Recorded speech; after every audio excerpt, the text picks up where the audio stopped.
The test is in 4-part, Part 1, Part 2, Part 3, and Part 4. Now look at Part 1. Part 1. You are about to hear a telephone conversation between a man and a woman about a rental property. First, you have some time to look at questions 1 to 7.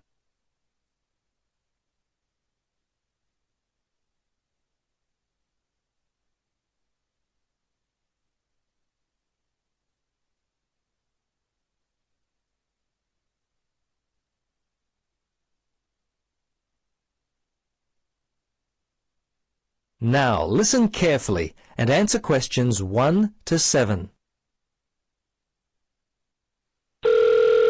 Central Realty, Jill speaking. How can I help you? Yes, hello, Jill. I've got a problem, a complaint I wish to register.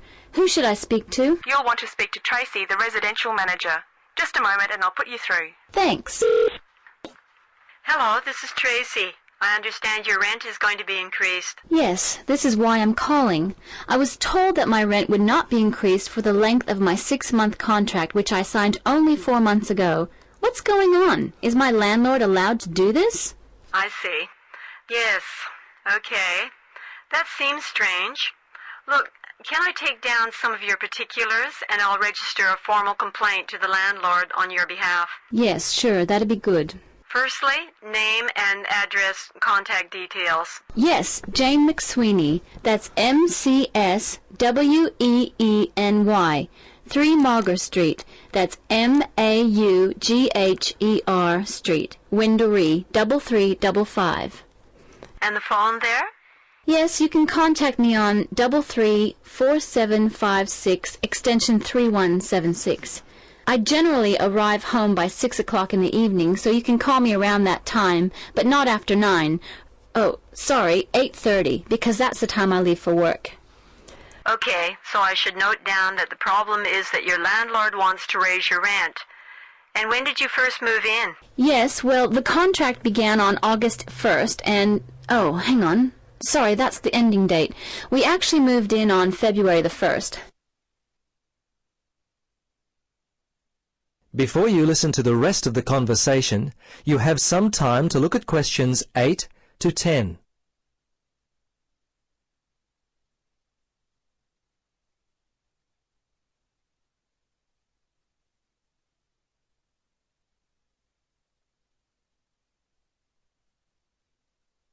Now, listen carefully and answer questions 8 to 10.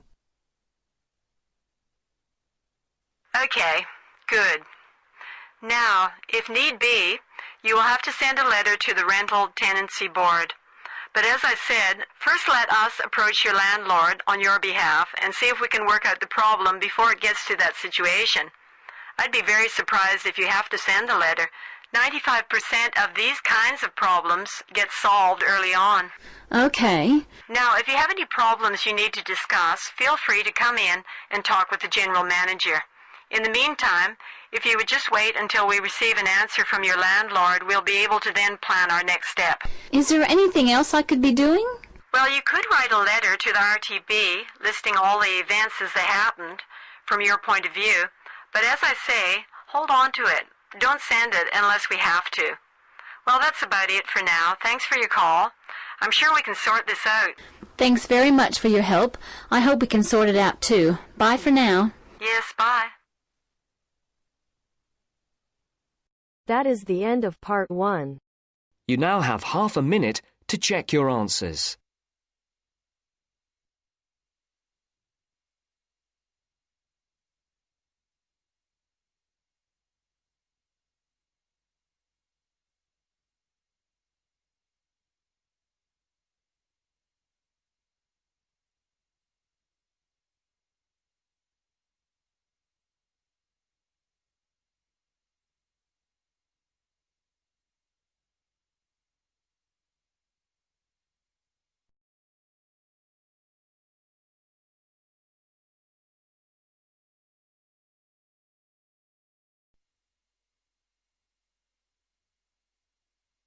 Now turns to Part 2. Part 2. You will hear a speech given by the head of a company to some new employees. You have 30 seconds to look at questions 11 to 16.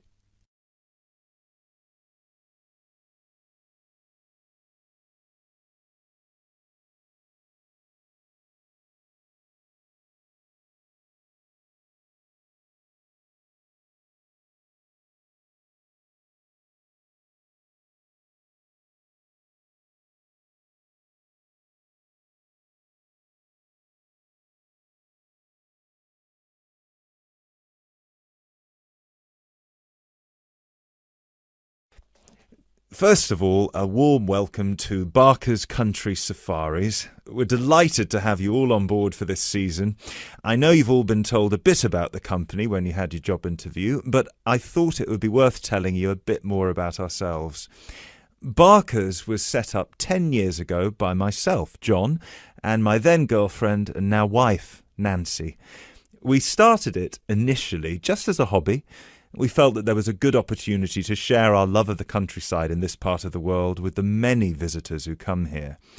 As you know, most people come for the beaches in the summer, but there is so much more to the region, and this is what we wanted to exploit. Nancy and I were born near here, and as teenagers we went climbing, kayaking, whitewater rafting, potholing, and just straightforward walking. This district is in our blood, and we love it. While we were still at university, we started taking small groups of visitors out into the national park in Nancy's brother's old Land Rover. We'd drive them around the back lanes and into the forest. We'd also organise rock climbing tours for friends of friends. Then, each year, without us having to advertise, people came back to us to ask for more excursions and trips. So, 5 years ago, we gave up our other jobs to focus full-time on Barker's Country Safaris. Now, 2 years after that, we set up the activity tour part of the business, and 1 year ago, we expanded into organising activities for school groups during term time. Obviously, this was a massive challenge with all the health and safety requirements, but it's proving a great success.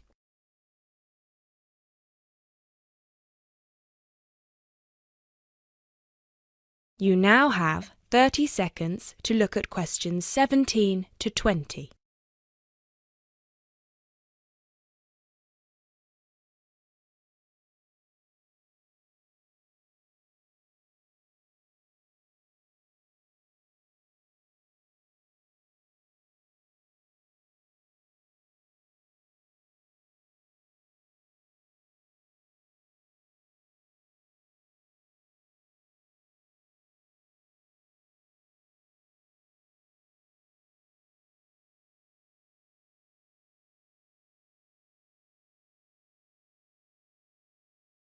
You now have 30 seconds to look at questions 17 to 20.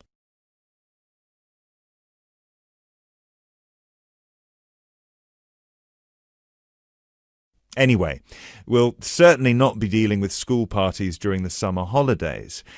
Our clients for the next 3 months are mostly family parties or groups of friends, and I'd like to talk a bit now about the tours we offer and what your responsibilities will be. Our most popular excursion is the Woodland Tour and Trail. Now, often this is sold out and we have all of our 10 jeeps in convoy with 8 people in each jeep. It's a lot of fun. These tours really offer a taster of what we can provide. So as both driver and guide, it is important that you do a good job here so they come back for the bigger tours. I will talk about the commission package later. As the summer days are so long, we have 3 tours each day, but you will not be expected to work on more than 2 of them. Morning tours start at 8 a.m. and go to midday. Afternoon tours are from 2 p.m. to 6 p.m. and then evening ones 7 p.m. to 11 p.m. All the tours follow the same route and you should have made yourselves familiar with all the key information. This was provided to you in the information pack you were sent when you accepted the job offer. This is important, so if you haven't had time yet, please do so now. Our second most popular tour is the Family Exclusive. Now, this tour is for the whole day and for only one group. Usually it is just one jeep, but sometimes there are two if the party is large. These tours go from 10 a.m. till 5 p.m. and include lunch at the Brown Bear in Lower Middleton. We have a number of different routes for these tours as we don't want our premium clients being made to feel that they are part of a large package deal. You'll be told which route to take with your weekly schedule. Now, I'd like to move on to these specialty tour packages. These are the ones that we're keen to book people on once they've done the Woodland Tour and Trail trip.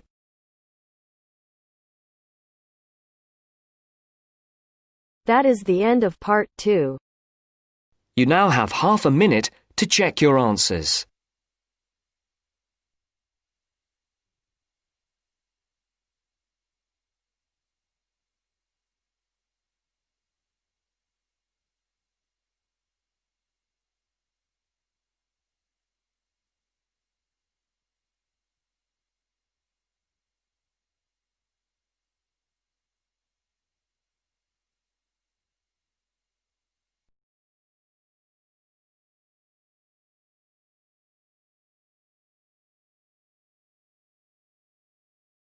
Now turns to part 3.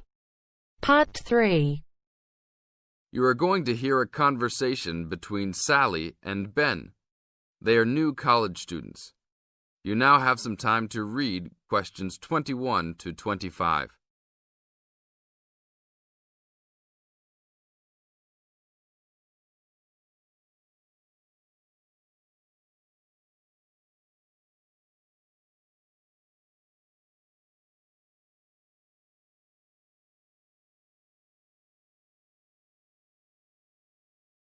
Now, listen to the first part of the conversation and answer questions 21 to 25. Hi, Ben. Sally. How are you? Fine. I wondered if I'd run into you. When did you get here? I only arrived last night, just in time. I prefer to travel on Sundays to miss the working rush. I suppose you arrived in plenty of time. Oh, I've been here for 4 days now, so it must have been Thursday that I arrived. I like to have a good chance to look around and settle in. I should have come earlier too. I'm hoping to get a part-time job. Well, you've no time today, I suppose.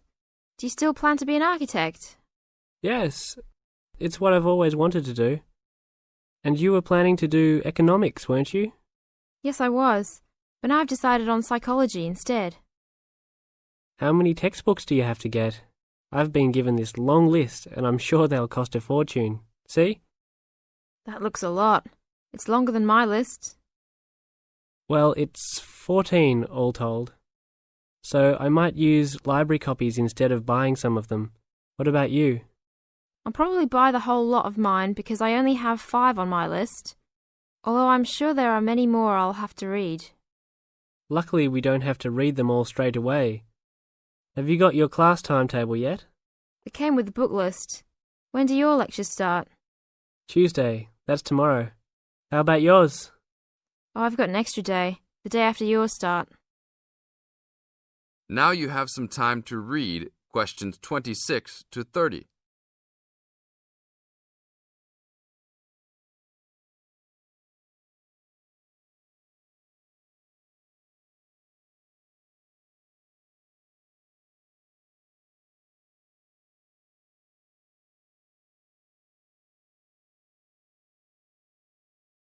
As the conversation continues, they are talking about their new college life. Listen carefully and answer questions 26 to 30. It's nothing like school, is it? Not so far, and the lectures will certainly be different. Do you have any special approach for keeping up with lectures and the amount we have to read? Well, I usually try to read every word in a book, in case I miss something important. So I suppose I'll try to write down every word of the lecture if I can.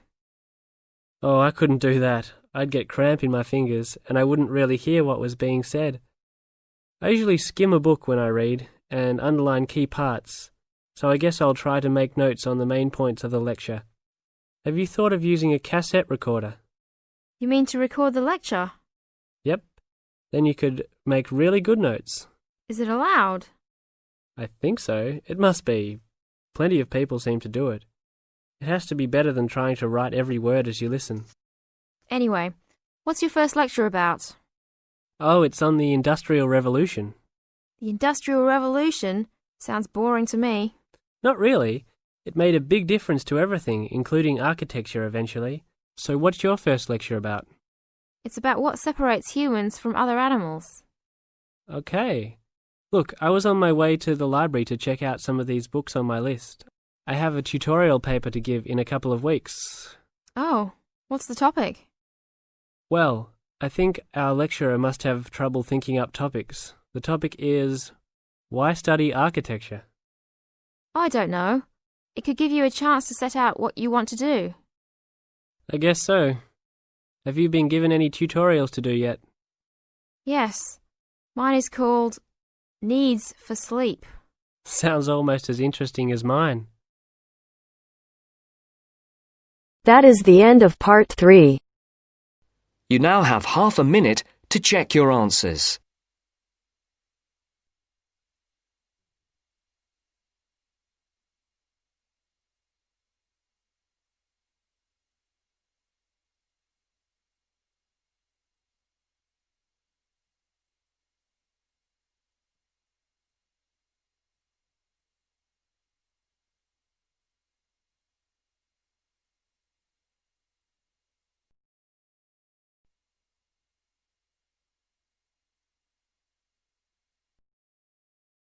Now turns to part 4. Part 4. You will hear a lecturer talking about dust storms. First, you have some time to look at questions 31 to 36.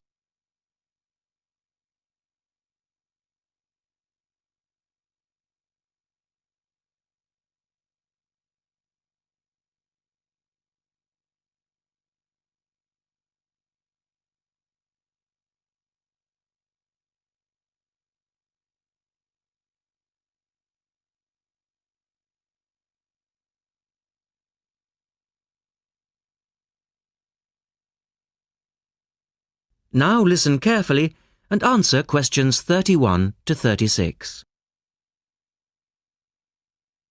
In the last lecture, we looked at the adverse effects of desert dust on global climate.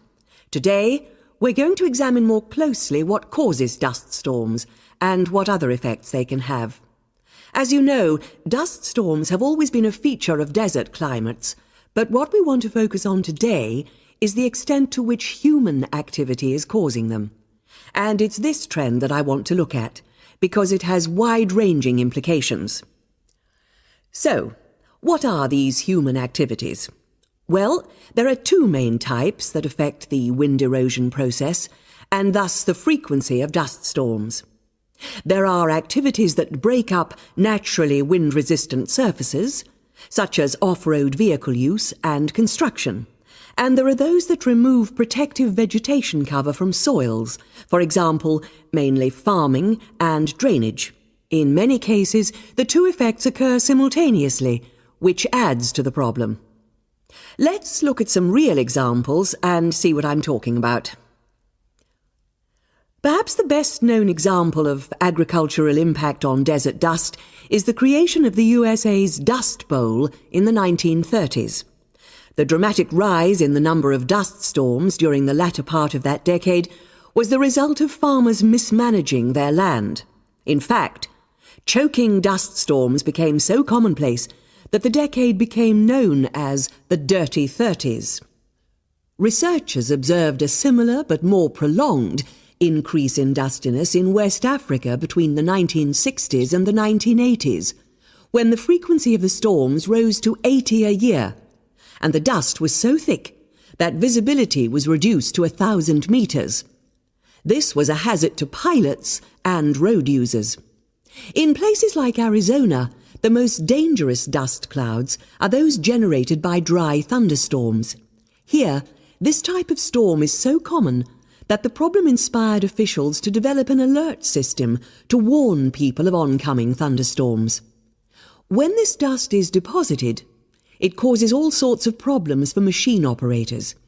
It can penetrate the smallest nooks and crannies and play havoc with the way things operate because most of the dust is made up of quartz, which is very hard. Another example. The concentration of dust originating from the Sahara has risen steadily since the mid-1960s.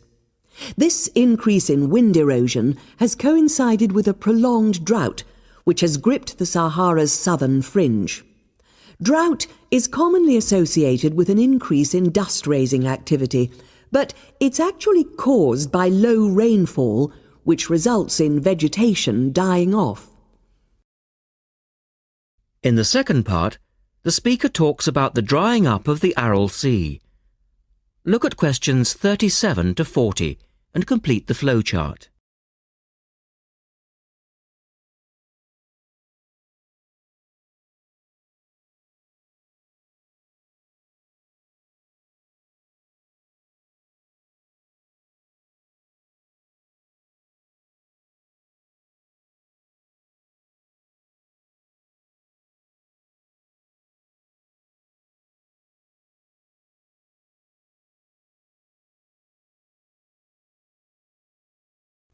One of the foremost examples of modern human-induced environmental degradation is the drying up of the Aral Sea in Central Asia.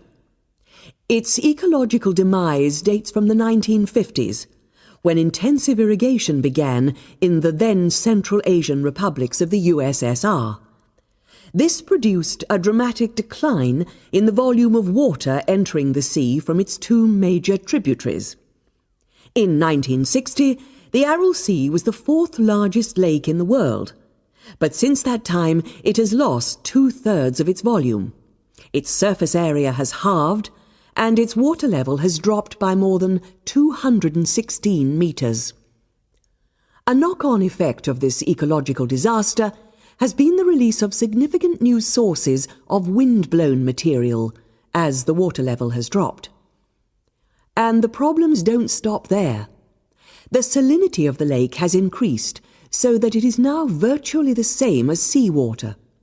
This means that the material that is blown from the dry bed of the Aral Sea is highly saline. Scientists believe it is adversely affecting crops around the sea because salts are toxic to plants. This shows that dust storms have numerous consequences beyond their effects on climate, both for the workings of environmental systems and for people living in drylands. That is the end of part 4. You now have half a minute to check your answers.